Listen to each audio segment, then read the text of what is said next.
is going to push back further north as we head through this evening, and the rain's going to start to pick up and the winds will continue to strengthen as well. Look at all this massive rain coming into Northern Ireland, but also spreading across Scotland, Northern England and Wales by this time tomorrow. And the winds strengthening. It all adds up to a fairly mild night. It won't be chilly first thing tomorrow morning, but it's not going to be very pleasant on the roads. A lot of spray, a lot of surface water and gusty winds as well. Eastern England may start dry, but even here that band of rain will swing through. It should zip through fairly smartly. The heavy rain will take a while to clear from northern Scotland.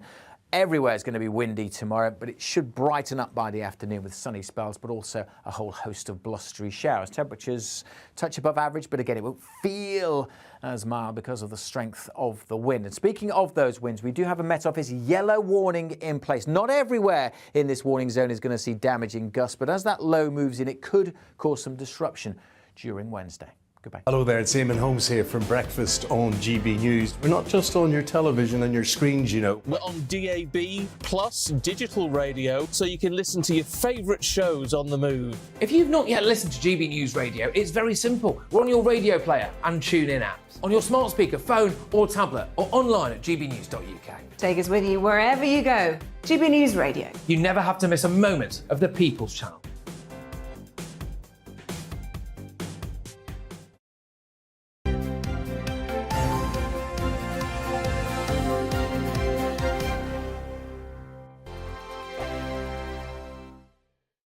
Weekday afternoons on GB News, we've got the whole of the UK covered. From 12 to 3, it's GB News Day with me, Mark Longhurst. And me, Gloria Di Piero. You'll get the very latest on everything that's been going on across our great nation. And from 3 till 6, watch out for GB News Live with me, Patrick Christys. I'm not here to mess around. With all the biggest topics and guests, you will always be up to date. GB News Day and GB News Live from 12 p.m. Only on GB News. The People's Channel, Britain's news channel.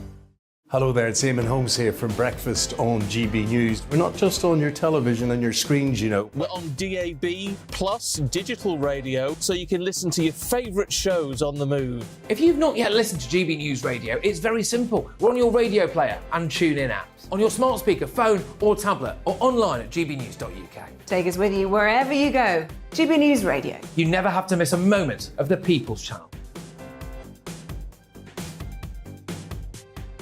Join my show Farage, 7 p.m. till 8 p.m. Monday through Thursday, and there you will get opinion, analysis, debate, and I'll cover stories that nobody else dares to touch. You've been cancelled. Join the club. Oh my goodness me. And then for the last 15 minutes, talking pints. We're over a drink. We have a civilised conversation with someone. We very often disagree, but we do it in a grown-up way. Come and join me on Farage.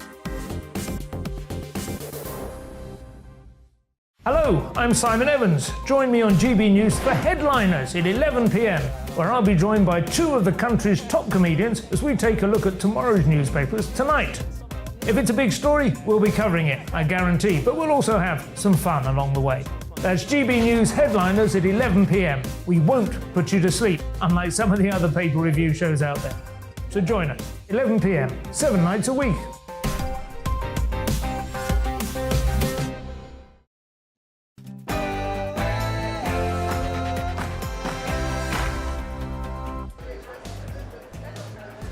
A very good morning to you, live from the Tory party conference here in Birmingham. This is The Briefing with me, Tom Harwood, and I'll tell you what, there is not a shortage of news to talk about today. After yesterday's seismic U-turn, a new battle looms on benefits. That and a number of cabinet ministers' speeches, all leading up to the Prime Minister's big moment tomorrow morning. We'll discuss and analyse it all after the headlines.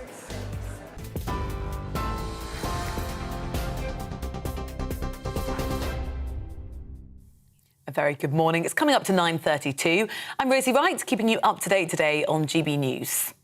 Now, the Chancellor is going to bring forward his medium-term fiscal plan to reduce the country's debt in an attempt to reassure markets.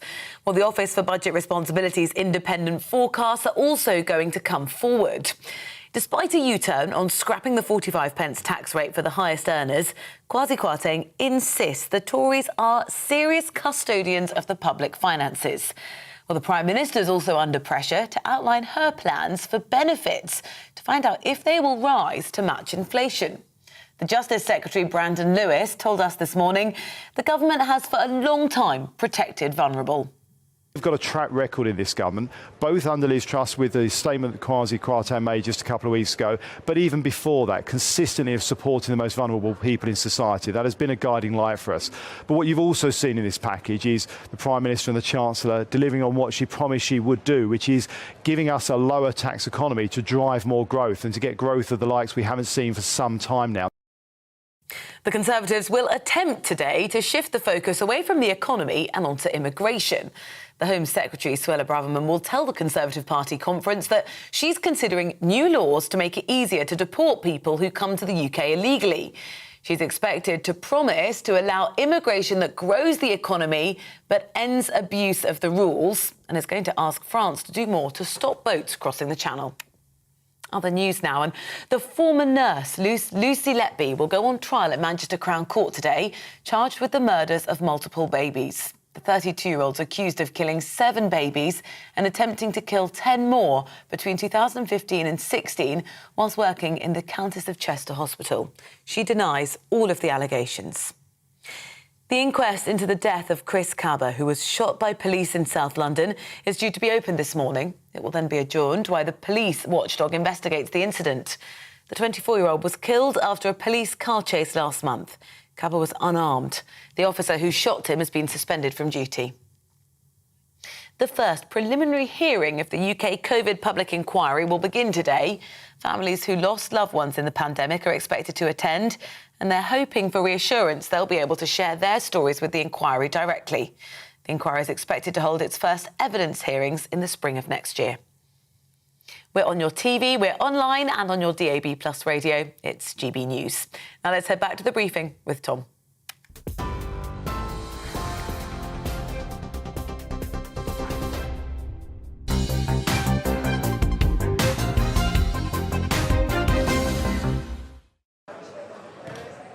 A very good morning to you. It's 9:34 and this is the briefing with me, Tom Harwood, on your TV and your radio, live, of course, from Conservative Party conference here in Birmingham. Let's dive straight in to the big stories today. I'm delighted to be joined by Tony Diver, Whitehall correspondent for The Telegraph. And I suppose kicking off today, it feels like it's only just been a little bit of time since the last row was to some extent cauterised, and we're on to a new one. No longer talking about the 45p rate of tax, now we're talking about benefits. What's the argument? That's right, yeah, you're completely right. It's only just over 24 hours since the government's U-turn on the 45p rate of tax, but now MPs are arguing about whether or not benefits should rise in line with inflation. The government doesn't want to do that. There are some MPs on the backbenches who feel that that will be a good idea. I mean, in a sense, it is actually the same argument they're having here, which is that Conservative MPs feel that the measures that the government set out in the mini-budget don't accurately reflect the Conservatives'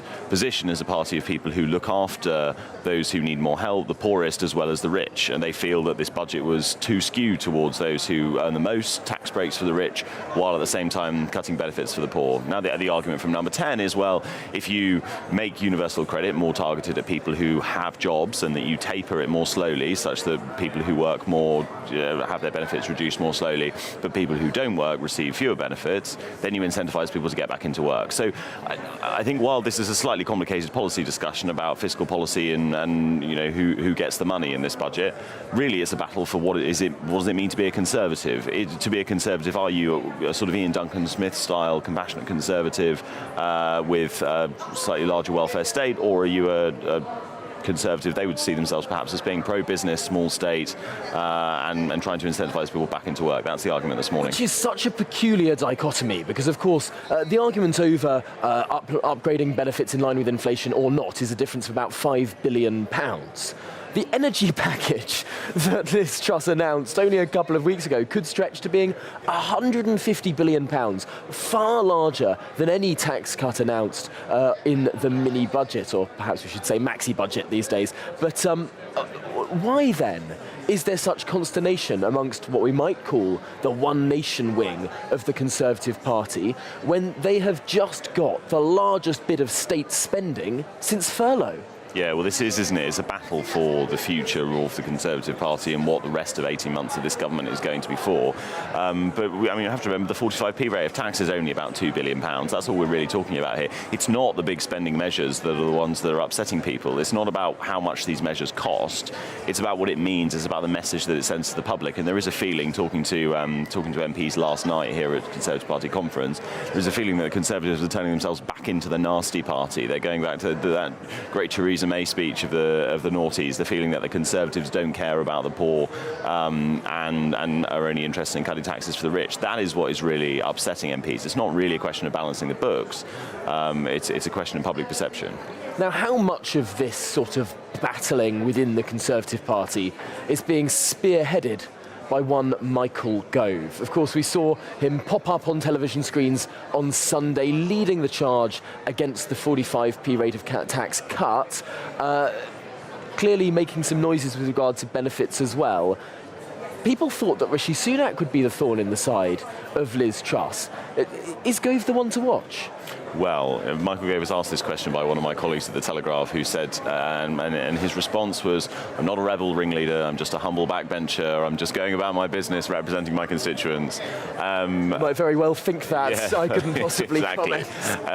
He does have quite a good sort of house of cards feeling to him, doesn't he? I mean, there is genuinely a problem for the government in that a lot of the most experienced operators in the Commons are now sitting on the backbenches and they're in opposition to the government, but on the Conservative side. You know, we've got Grant Shapps, Julian Smith, Michael Gove, Gavin Williamson, all of these sort of real operators, many of whom have been former chief whips, are going up against basically the government's whipping operation led by Wendy Morton, who is much less experienced, who it's felt by some backbenchers doesn't really have the ability to bring backbenchers under control. So I don't know whether or not Michael Gove is leading this. Clearly he's got a lot of involvement in it. He has made no secret of that fact as he's been doing the rounds at Conservative Party conference. And I think he's back out again today doing 2 fringe events this morning where he will no doubt stick the knife in again to the government over these issues. So, but I mean, yes, purely from a party management point of view, they're in a very dangerous position at the moment. Really, really interesting. It feels like, despite having a majority of about 70 now, it feels like we're in hung parliament territory, really, at some point. It's like deja vu to the days of Theresa May, doesn't it? We're going to have sort of 18 months of zombie government as we can't get anything through. Gosh, well, I mean, I suppose there'll be lots and lots for you to write about, lots and lots for us to talk about. But for now, Tony Diver, thank you so much for joining us here on the briefing this morning. Now, we're going to speak to the Secretary of State for Transport in just a second. But before then, let's hear from the new Secretary of State for the Department of Work and Pensions, Chloe Smith, who yesterday spoke to GB News, talking about that famous government U-turn. Been able to listen to some of the opinions that have been expressed here at the conference, and to be fair, there has been a clear and I think actually constructive debate going on. So I think they've listened and I think they understand that this was a distraction, or becoming a distraction, this particular measure, the 45p rate point. And I think they have acknowledged that and then therefore announced this morning that they will be making that change in order to be able to deliver the rest of the really important programme that is all about growth and helping people towards opportunities and prosperity. Chloe Smith speaking there yesterday. Well, I'm delighted to today be joined by the new Transport Secretary, Anne-Marie Trevelyan. And I suppose before we get into the big rows of today, this is a conference that has been rather disrupted this year by a transport issue. The rail unions have decided to strike on the first and the last day of this conference in particular. A very concerted attack on Conservative politicians, journalists, activists gathering here in Birmingham today. Did you try and stop that? So I've been in post 3 weeks, Tom, and literally the first thing I did was ask for all the union leaders to come in and see me. 2 of them so far have, and we've had a very good, initial conversation. I wanted to hear from them, their perspective. I'm obviously meeting all the train operating companies as well, and I want to hear their perspectives and where they're all trying to meet a negotiation position. So I was grateful to them all for pulling their strike action during the period of national mourning so that people could get to go and pay their respects to Her Majesty the Queen, and that was very important. But we seem to be back in normal territory at the moment. Their choice to strike, as you say, around the party conference, I'm sure was not unintentional. But what I'm going to be focusing on is providing an opportunity for all parties to share with me if they find they can't make progress. But I expect everyone to get around the table and try and find a solution. One of the arguments, of course, that the unions have been putting forward is the cost of living challenge is, an issue for their members as well as for everybody else, whether you're a union member or not. These are challenges, and of course the Prime Minister has set out in her growth plan this enormous and completely broad-ranging energy package, which means that everyone, not only rail union members, but everyone is going to have their energy bills secured for the winter so that they don't fall into the risk of having bills up to £6,000. So I hope that that will set a new tone and we'll be able to make progress on those negotiations and see them reach a conclusion. Is an issue here with this broad-ranging energy package, expensive as it is, could run up to £150 billion of spending, dwarfing any proposed tax cut measure. Is the issue with that enormous intervention that there becomes less space to make other interventions? For example, on this benefits issue that we're talking about today that seems to become the row of the moment, is there an issue here that because people's bills are being frozen, because there's that intervention, other interventions become less easy, less palatable, frankly less affordable? Well, so the energy intervention is, as you say, very special, not only for you and I, for everyone in their domestic situations, but also for all our businesses. So all those SMEs who are facing absolutely catastrophic hikes in their energy bills have had those secured at an affordable level. In doing that, we are assuring that businesses don't fall over, that people therefore are able to keep their jobs. These are all really, really important elements of the sustainment that this energy package brings. It also will suck the pressure out of inflation by up to 5%, which will help the Bank of England to make decisions around interest rates and hopefully keep them at the low level we're seeing. But it limited the space to do other things. For example, upgrading benefits just in line with average earnings rather than in line with inflation. Is that something that is a consequence of that massive government spending elsewhere? So in relation, and I saw earlier that Chloe had been on yesterday, but in relation to the decisions around benefits, that decision is always taken in the autumn. And no doubt Chloe will be looking at the data and looking to reach a conclusion on that in due course. That's a DWP decision. But I think the Prime Minister couldn't be clearer that what we want to make sure is that we support those, and always those most vulnerable are supported. But the energy intervention is the one which will assure that biggest part of the bill, which are most low-earning families needed absolutely urgently, and that is now clear and embedded and is there coming into people's bank accounts and energy bills. On the point of principle around this, because of course the government hasn't formally declared its intention here, although there are rumours swirling, there are sources close to this administration saying various things. One of those things is, would it be fair for most people in work to get below average pay increases this year, perhaps 5 or 6%, and people on benefits get potentially double that increase? Does there need to be more equality between the raises that people who are in work are getting as well as those that are out of work? So, as I say, Chloe Smith, our DWP Secretary of State, will reach a decision on what the right way forward is and what the right balance is. But remember that very many people who are on universal credit are also in work. The beauty of the universal credit system is it is there to support as those people come into work, and as their incomes grow, the universal credit fades away. So a very large number of the people on UC are also in work. So the reality is this is a complex picture, and I know that Chloe will take a very considered decision on what the right balance is to support everyone as well as we can within, exactly as you say, the confines of finance, that the energy package, which we know is the critical element of support that families and businesses needed. But no commitment quite yet. Just finally, back to transport, of course. Yes. Your brief. We've heard about a lot of proposals from the government. The government has been promising for a long time now a guaranteed minimum service on our railways, making sure that strikes can't be quite as crippling as they've been in the past. When's that coming about? So, as you say, the Prime Minister set out very clearly, and indeed it's work that's been ongoing in the department. I've been able to arrive and find that a lot of the detailed legwork has been done by officials already, that this is something that we are all committed to, and the Prime Minister has been very clear that we will do that across transport, but also more widely, so that we can make sure that in this balance, the workforce is always important, of course it is, but actually the consumer, the customer is also incredibly important. You and I are customers of the NHS, of the education system if we have children in school, and indeed customers of the train if we get on and off it. So finding that balance to ensure that the consumer has a level of minimum service afforded to them when the taxpayer is paying the wages of all those people is something that we are determined to get right. Now I'm going to be slightly cheeky with one extra final question. Go on then. Because we've got a lot of viewers in the northwest of England. It's one of our biggest regions for GB News, and Northern Powerhouse Rail was a project that was promised by the Prime Minister during the leadership contest. Is that still a commitment of the department, and when are we going to see spades in the ground? Yes, the Prime Minister has been very clear that she wants us to progress with that.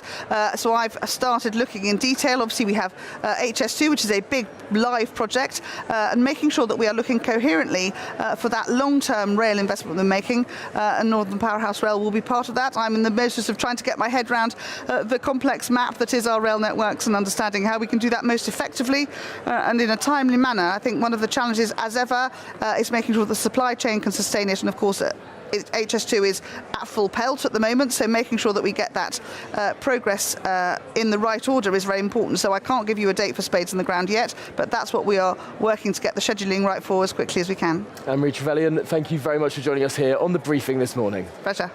Right, well, we have been speaking to people here at the Conservative Party conference for quite some time, and yesterday I was asking ordinary activists, members here of the Conservative Party, what their view was on that U-turn from the Prime Minister yesterday. Here's what they had to say.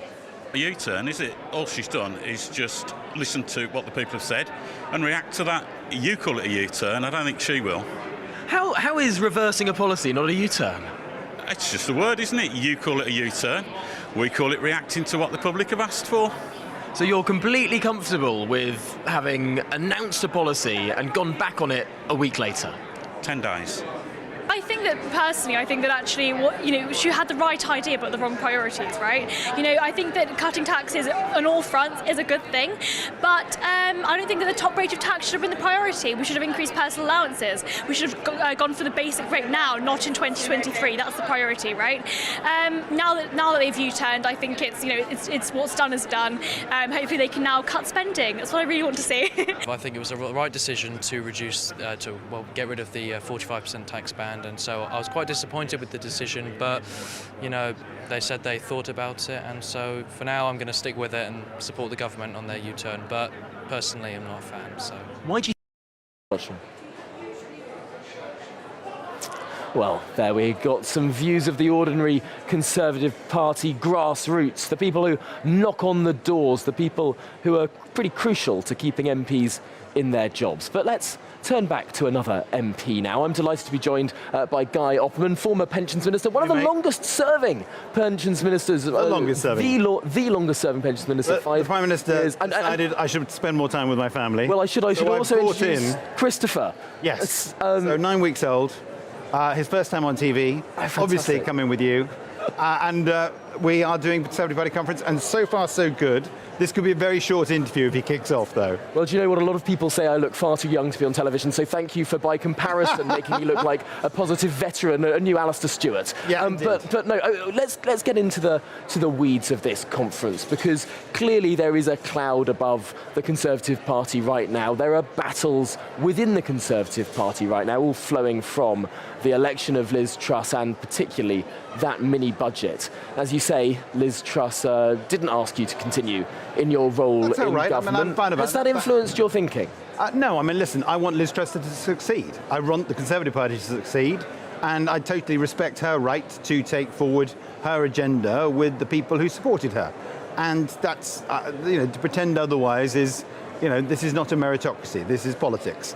So that's fine.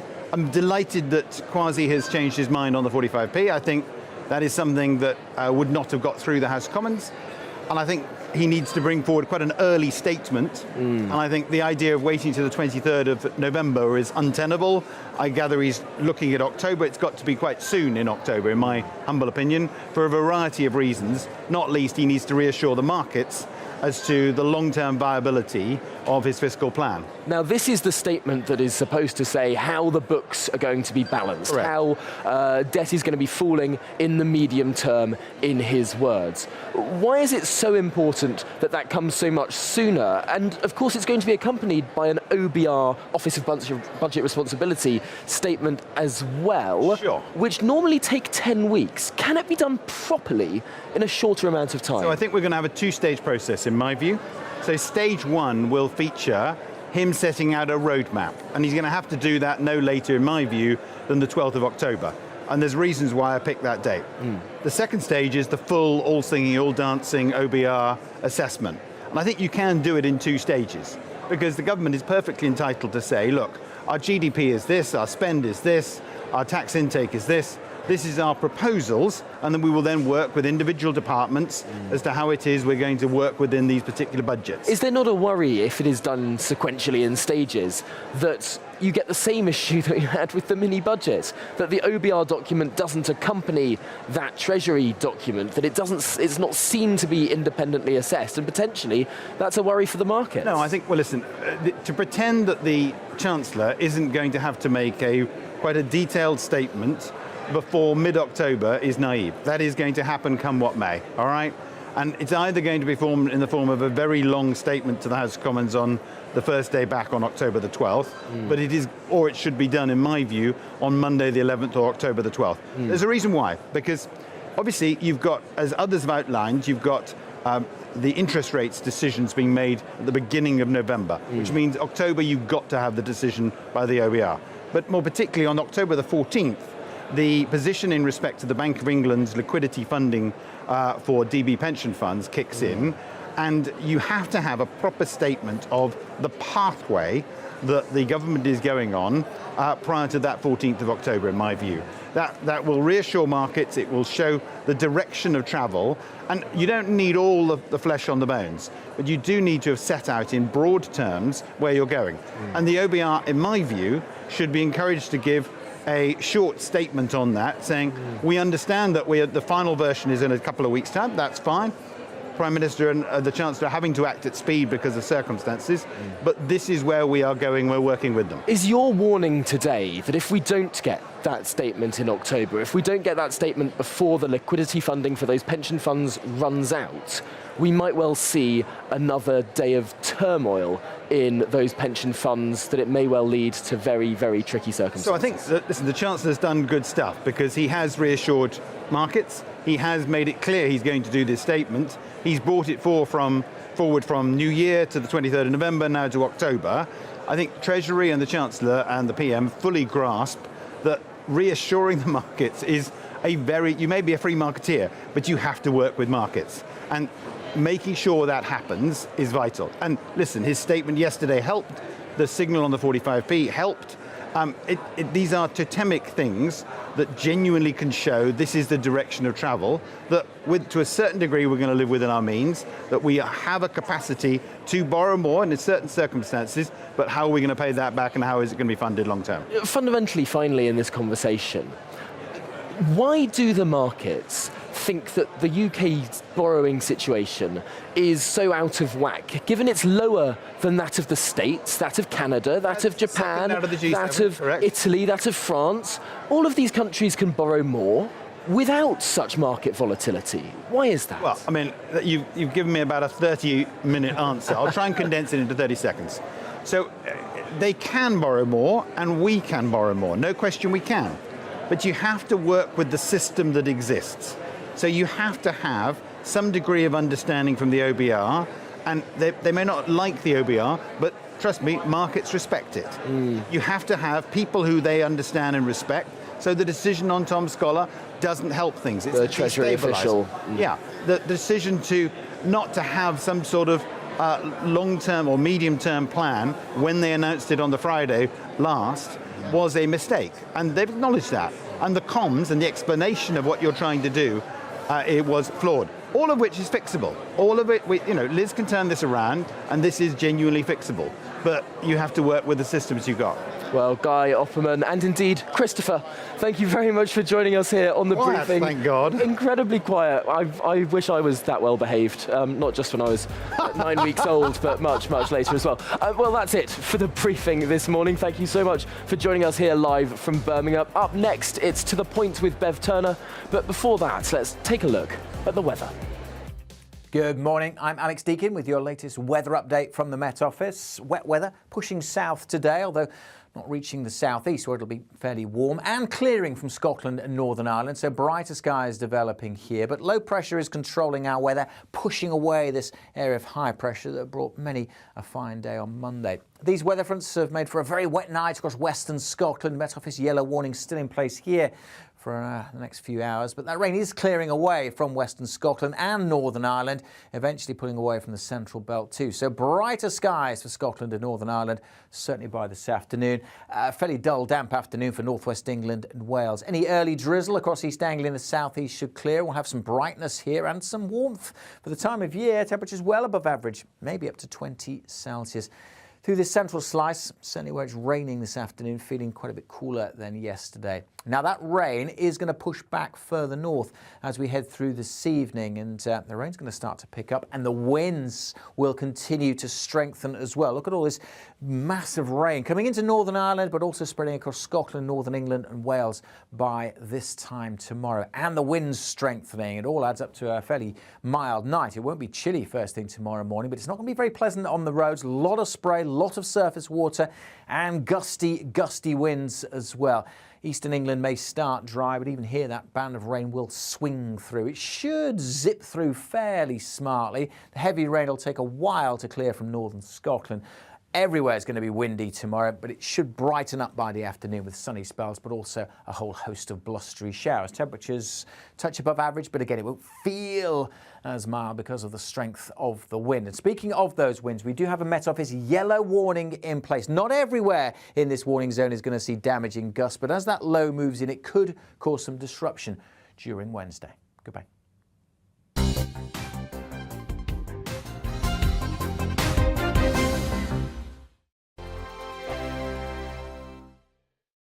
Weekday afternoons on GB News, we've got the whole of the UK covered. From 12 to 3, it's GB News Day with me, Mark Longhurst. And me, Gloria Di Piero. You'll get the very latest on everything that's been going on across our great nation. And from 3 till 6, watch out for GB News Live with me, Patrick Christys. I'm not here to mess around. With all the biggest topics and guests, you will always be up to date. GB News Day and GB News Live from 12 p.m. Only on GB News. The People's Channel, Britain's news channel. Hello there, it's Eamon Holmes here from Breakfast on GB News. We're not just on your television and your screens, you know. We're on DAB plus digital radio, so you can listen to your favourite shows on the move. If you've not yet listened to GB News Radio, it's very simple. We're on your radio player and tune-in apps, on your smart speaker, phone or tablet, or online at gbnews.uk. Take us with you wherever you go. GB News Radio. You never have to miss a moment of the People's Channel. Join my show Farage, 7 p.m. till 8 p.m. Monday through Thursday. And there you will get opinion, analysis, debate, and I'll cover stories that nobody else dares to touch. You've been cancelled. Join the club.